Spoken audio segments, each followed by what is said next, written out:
I also do interviews with a number of other photographers so that we have many different perspectives.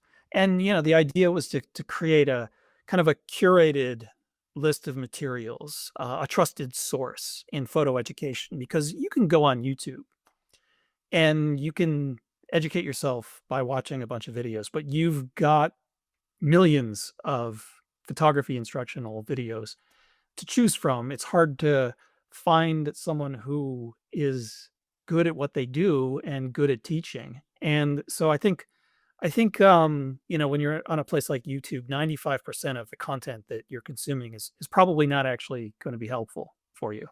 A lot of it is just, unfortunately, a lot of it's really bad information.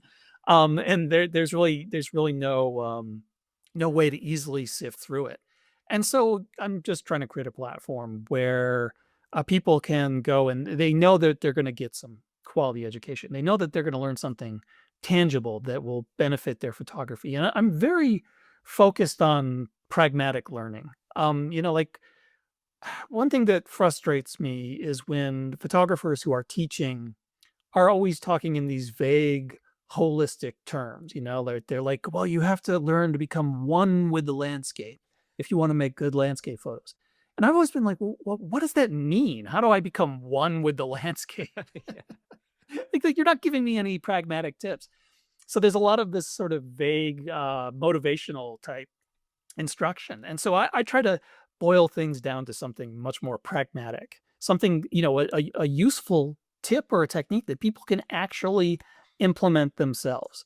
And, I think it's important if you're learning photography to find a photographer who is both good at photography, like they've got the actual expertise in producing quality photographs, who can also teach at the same time. And I think it's hard to find someone who can do both. I usually have a very simple answer for that. I'm going to try a different answer this time. I think my tip is to take a wider view of things. I love doing wide angle photography. And I think that when people take a wider view, it's a little confusing. It's counterintuitive because everything looks a lot smaller the wider you go.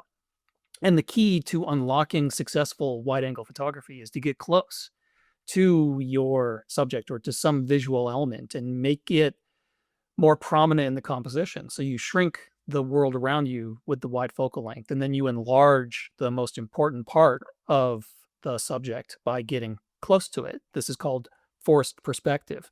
And I think that this forced perspective approach works with a lot of different genres of photography.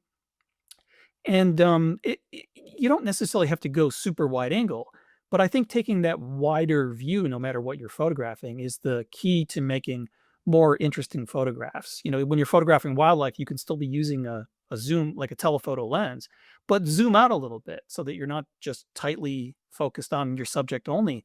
Bring in some of the surrounding environment, bring in other animals that one animal can interact with. Try to create an interesting composition. I think when you take this wider view, you can more effectively tell the story of your subjects.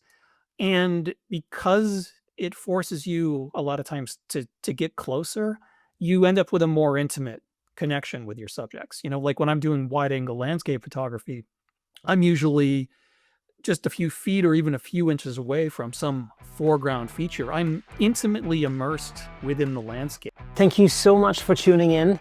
If you enjoyed that clip, then press here for the full episode in glorious Technicolor. Hey, and don't forget to subscribe.